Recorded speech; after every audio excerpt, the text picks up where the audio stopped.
अस्सलाम वालेकुम जी फ्रेंड्स, हम लोगों ने SSP2 की सीरीज़ को स्टार्ट किया हुआ है। तो इस सीरीज़ में हम इन टॉपिक्स पर पिछली वीडियोस में बात कर चुके थे, देखते जाएं।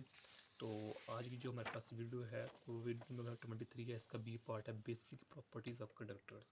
तो आने वाली वीडियोस में इन टॉपिक्स पर भी हम इंशाल्लाह रहमान बात करने की कोशिश करेंगे। तो आइए इसको स्टार्ट करते हैं। बिस्मिल्लाहिर्रहमानिर्रहीम सल्लल्लाहु अला मुहम्मद सल्लल्लाहु अलैहि वसल्लम। हमें ये बेसिक बताना चाहिए कि कंडक्टर और इंसुलेटर में क्या फ़र्क है। तो देखें, जो इंसुलेटर होता है उसमें जो चार्जेस होते हैं वो बाउंड होते हैं, जब कंडक्टर में हमारे पास जो चार्जेस होते हैं वो अनबाउंड होते हैं। सिंपल वर्ड्स में हम ये कहते हैं। तो इसमें जो छोटी सी एक हम यानी कि ये तो हम कह देते हैं कि कंडक्टर में जो होते हैं चार्ज वो मूव कर रहे होते हैं। अब कौन सा चार्ज मूव कर रहा होता है ये हमें थोड़ा सा यह कि एक तरह से देखा जाए तो ये है सिंपल बात है, लेकिन बाज़ औक़ात ये नहीं समझी जाती है कि ये देखें हमारे पास एक कंडक्टर है।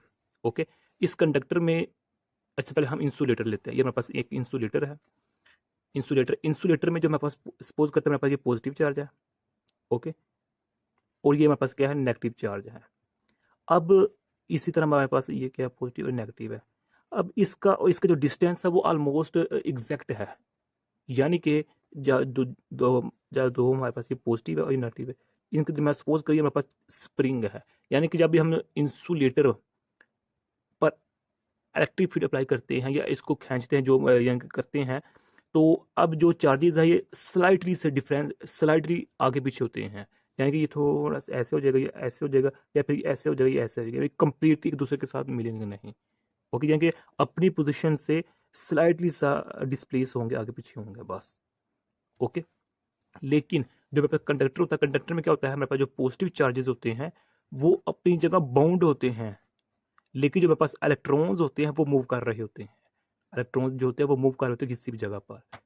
यहाँ की जो मेन बात मैं बताने वाला था वो ये था कि कंडक्टर्स में जो हमारे पास पॉजिटिव चार्ज होते हैं वो बॉन्डेड होते हैं, लेकिन जो नेगेटिव चार्जेस होते हैं जिसको हम इलेक्ट्रॉन्स का नाम देते हैं वो मूव कर रहे होते हैं, फ्रीली मूव कर रहे होते हैं। इसी वजह से हमारे पास करंट इसमें होता है कंडक्टर में, मेटल में। ओके, अब इसकी जो पहली प्रॉपर्टी हम जो बुक पर मेंशन है वो हमारे पास क्या है, electric field is equal to 0। अब इसका मतलब क्या है कि ये देखिए जो बुक पर डायग्राम बनाएगी हम उसको लेते हैं। ये हमारे पास बुक पर डायग्राम है। ओके, जब ये हमारे पास एक मेटल है, ओके, यानी कंडक्टर है, दूसरे लफ्ज़ कंडक्टर है।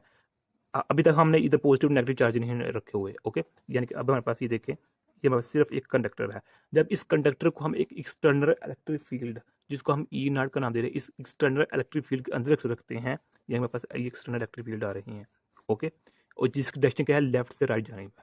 ओके, तो अब इस कंडक्टर के अंदर चूंकि ये न्यूट्रल है, अब न्यूट्रल का मतलब क्या है, मेटल का मतलब क्या, कंडक्टर का मतलब क्या, कि जिस तरह पॉजिटिव चार्ज होते हैं नेगेटिव चार्जेस हैं।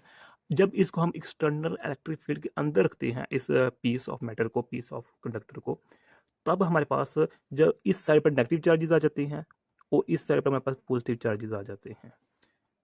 ओके, तो अब जो हमारे पास ये चार्जेस आए हैं, ये वाले, इन चार्जेस को हम कहते हैं ये हमारे पास इंड्यूस्ड चार्जेस पैदा क्रिएट हो चुके हैं।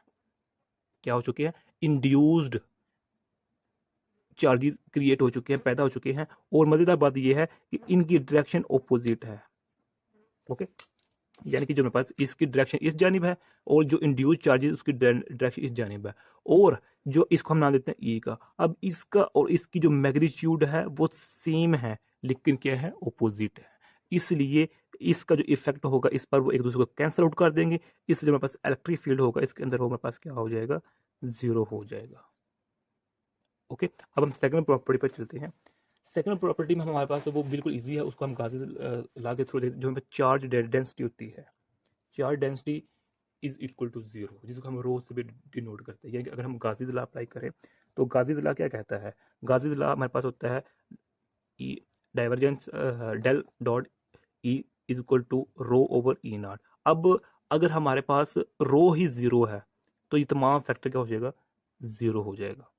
ओके, तो सॉरी, अगर हमारे पास चार्ज ही नहीं मौजूद, यानी इन सिंपल वर्ड चार्ज मौजूद नहीं, इसका मतलब क्या है कि इलेक्ट्रिक फील्ड नहीं हुई। ये अच्छा, ये देखे ऊपर वाली प्रॉपर्टी देखे, ये मेरा पीस ऑफ मेटल है, ये वाला।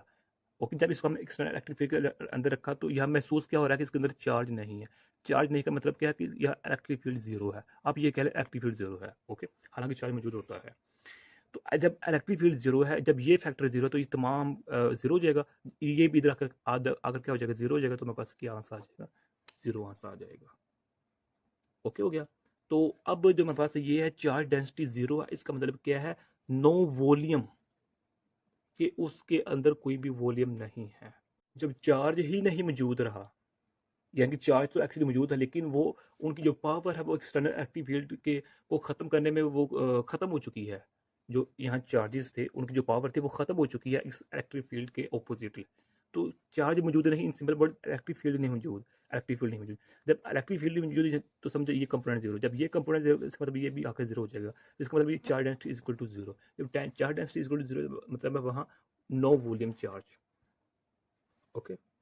अब जो मेरे पास थर्ड जो प्रॉपर्टी है वो देखें कि potential between two points is equal to zero.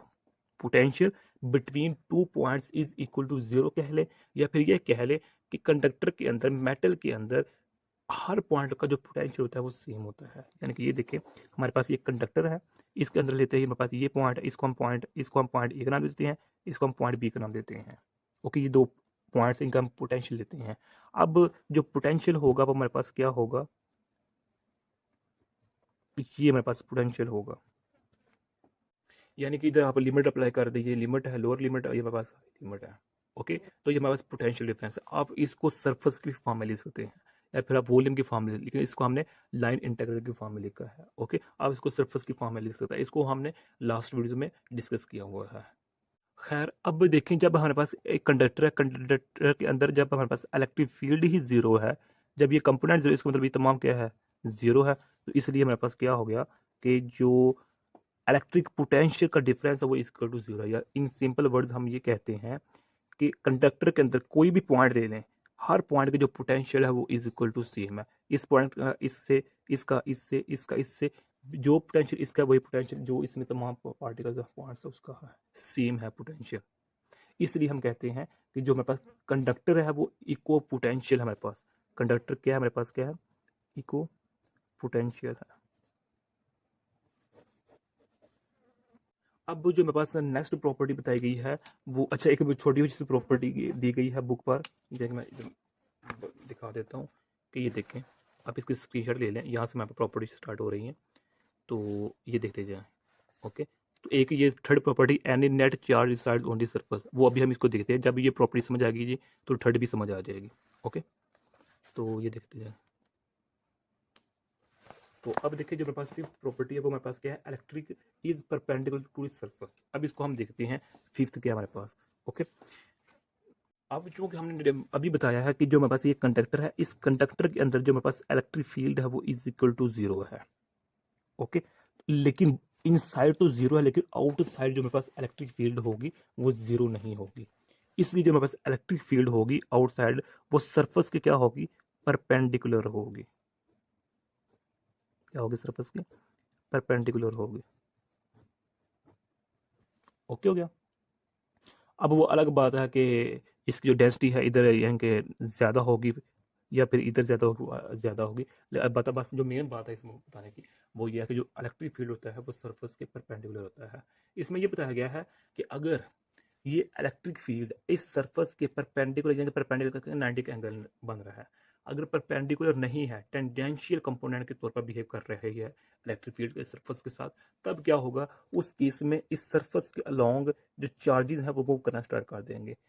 तो जब चार्जेस मूव करना स्टार्ट कर देंगे तो इसका मतलब क्या है, वहाँ इलेक्ट्रिक करंट यानी कि करंट प्रोड्यूस हो जाएगा, करंट हो जाएगा, क्रिएट हो जाएगा। ओके, तो जब करंट क्रिएट हो जाएगा तो ये इलेक्ट्रोस्टैटिक्स में ये बात मुखालफ है कि जो हम टॉपिक स्टडी कर चैप्टर स्टार्ट किया इलेक्ट्रोस्टैटिक्स का, इस चैप्टर में ये बात नहीं है, ये लॉ मौजूद नहीं है कि एक सरफेस के अलोंग एक इलेक्ट्रिक फील्ड टेंडेंशियल हो, लेकिन 90 एंगल ना बन रहा हो, परपेंडिकुलर ना हो और वहाँ चार्जेस मूव करना स्टार्ट कर दें, करंट क्रिएट होना शुरू हो जाए। अब जो बुक पर है, इसको बुक पर देखे, यहाँ देखा गया, आई थिंक जो यहाँ के राइटर है वो भी ये कह रहा है, इट इज अस्टोनिशिंग, यानी कि ये अजीब है, हैरानकुन बात है।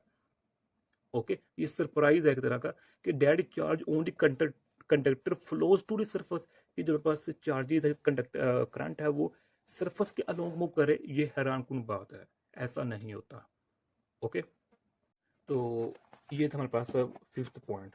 ओके, तो यही आज का हमारा इतना सा टॉपिक था। तो मैं उम्मीद करता हूँ अच्छा, ये शार्ट क्वेश्चन के हवाले से ज़्यादा इंपॉर्टेंट है, बाकी कोई लॉन्ग में पूछा जा सकता है, ये टीचर के ऊपर डिपेंड करता है। तो यही आज का बताया टॉपिक। अगर आप लोगों ने अभी तक हमारा चैनल पाक एमएन अकेडमी को सब्सक्राइब नहीं किया तो प्लीज़ सब्सक्राइब कर दीजिए। अपनी दुआ में याद रखिएगा। अस्सलाम वालेकुम व रहमतुल्लाहि व बरकातहू।